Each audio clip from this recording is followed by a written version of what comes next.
నమస్కారం. మనం రోజూ ఎన్నో పనులు చేస్తుంటాం, కాని మనం చేసే పనిలోనే ఒక అద్భుతమైన శక్తి దాగి ఉందని ఎప్పుడైనా ఆలోచించారా? ఆ శక్తిని ఎలా అర్థం చేసుకోవాలి, మన ఎదుగుదలకు దాన్ని ఎలా వాడుకోవాలో ఈరోజు మనం విశ్లేషిద్దాం. ఇది మన పనితీరునే కాదు, మన జీవితాన్ని చూసే దృష్టిని కూడా మార్చగలదు. ఆ శక్తి పేరే క్రియాశక్తి. మరి దీని గురించి తెలుసుకుందామా? ఈ ప్రశ్న మనలో చాలామందికి ఎప్పుడో ఒకప్పుడు ఎదురయ్యే ఉంటుంది కదా. ఒకే పని కొందరికేమో భలే సరదాగా సృజనాత్మకంగా అనిపిస్తుంది. అదే పని మరికొందరికి అబ్బో పెద్ద శిక్షలా ఉంటుంది.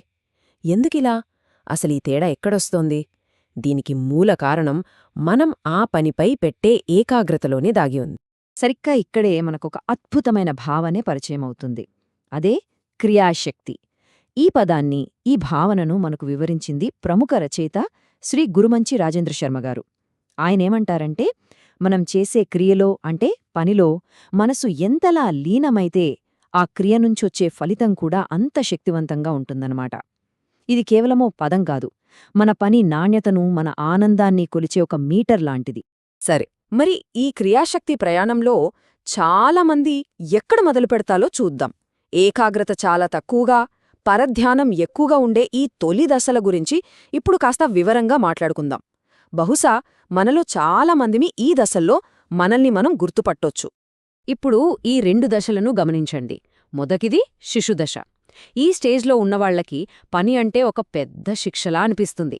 ఆ బాధను మర్చిపోవడానికేమో పక్కన పాటలు కెట్టుకోవడమో ఇంకేదో వినోదం కావాలి. ఇక రెండోది కౌమారదశ. వీళ్లు కొంచెం ఆవేశంతో పనిచేస్తారు, కానీ పని చేయడం కన్నా ఆ పని గురించి నలుగురితో గొప్పలు చెప్పడం, ముచ్చట్లు పెట్టడంపైనే ఎక్కువ ఫోకస్ పెడతారు. అంటే రెండు దశల్లోనూ అసలు ఫోకస్ పనిమీద లేదు, వేరే దేనిమీదో ఉంది. ఇలా పరధ్యానంతో పనిచేయడం వల్ల ఏమవుతుంది?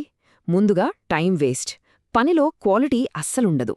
ఇంకా ఆశ్చర్యకరమైన విషయమేంటంటే, మనసు లగ్నం కానప్పుడు మనం వాడే పనిముట్లు, చివరికి మన శరీరం కూడా మనకు సహకరించదట. వీటన్నిటి ఫలితం ఎప్పుడూ ఏదో ఒక అసంతృప్తి, ఒక వెలితి మనల్ని వెంటాడుతూనే ఉంటుంది. అయితే ఈ అసంతృప్తి నుంచి బయటపడే మార్గం లేదా? ఖచ్చితంగా ఉంది. అదే మూడవ స్థితి. మన పని పట్ల మన ఆలోచనా విధానాన్ని పూర్తిగా మార్చేసే ఒక కీలకమైన మలుపిది. ఆ మలుపు ఏంటో తెలుసా? పనిలోనే ఆనందం పొందే స్థితి. ఇది చాలా చాలా ముఖ్యమైన మాట. అంటే పని చేయడానికి వేరే ఏ వినోదమూ అవసరం లేని ఒక అద్భుతమైన స్టేజ్ అన్నమాట. కేవలం పని చేయడంలోనే ఆనందాన్ని వెతుక్కోవడం. ఒక్కసారి ఈ స్థితికి చేరుకున్నామంటే మనం చేసే పనే మనకు మంచి సినిమా చూసినంత ఆనందాన్నిస్తుంది. ఇక పాటలు, ముచ్చట్లు లాంటివి అసలు అవసరమే ఉండదు. ఆవేశం పోయి ప్రశాంతమైన ఏకాగ్రత వస్తుంది. చెప్పాలంటే ఇక్కడ్నుంచే అసలైన ఎదుగుదల, అసలైన నైపుణ్యం మొదలవుతాయి. మూడవ స్థితిని దాటిన తర్వాత మన ప్రయాణం మరింత అద్భుతంగా మారుతుంది. ఏకాగ్రతని పెంచుకుంటూ నైపుణ్యం అనే శిఖరాలను ఎలా చేరుకోవచ్చో ఇప్పుడు చూద్దాం. ఇది చాలా ఆసక్తికరంగా ఉంటుంది. ఈ స్థాయిలు చూడండి. 4వ స్థాయిలో మనం చేస్తున్న పనే మనతో మాట్లాడ్డం మొదలుపెడుతుందట. నన్ను ఇలా చేస్తే ఇంకా బాగుంటాను అని సూచనలిస్తుంది. ఇక 5వ స్థాయికి వస్తే ఆ పని యొక్క గొప్పతనం, దానివల్ల వచ్చే అద్భుతమైన ఫలితం మనకు కళ్లకు కట్టినట్టు కనిపిస్తాయి.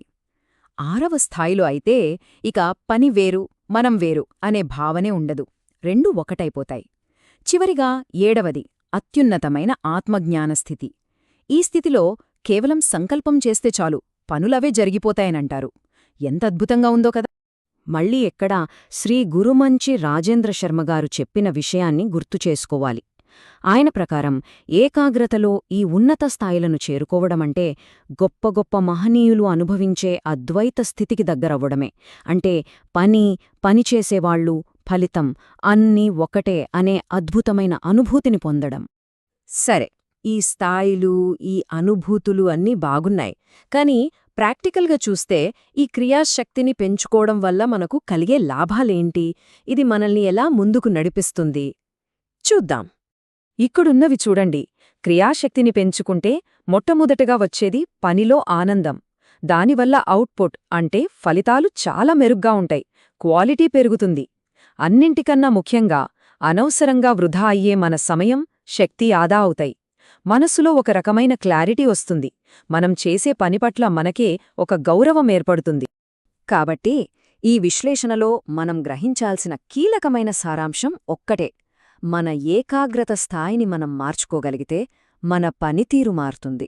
మన పనితీరు మారితే మన జీవితమే మారిపోతుంది. ఆ పవరంతా ఎక్కడో లేదు, మనం చేసే పనిలోనే, మన ఏకాగ్రతలోనే ఉంది. మరి మీ పనిలో దాగి ఉన్న ఈ అద్భుతమైన శక్తిని వెలికితీయడానికి, మీ ప్రయాణంలో తర్వాతి అడుగు వెయ్యడానికి సిద్ధమేనా? శ్రీ గురుమంచి రాజేంద్ర శర్మగారి రచనల ఆధారంగా రూపొందించిన ఈ విశ్లేషణపై ఒక్కసారి ఆలోచించండి.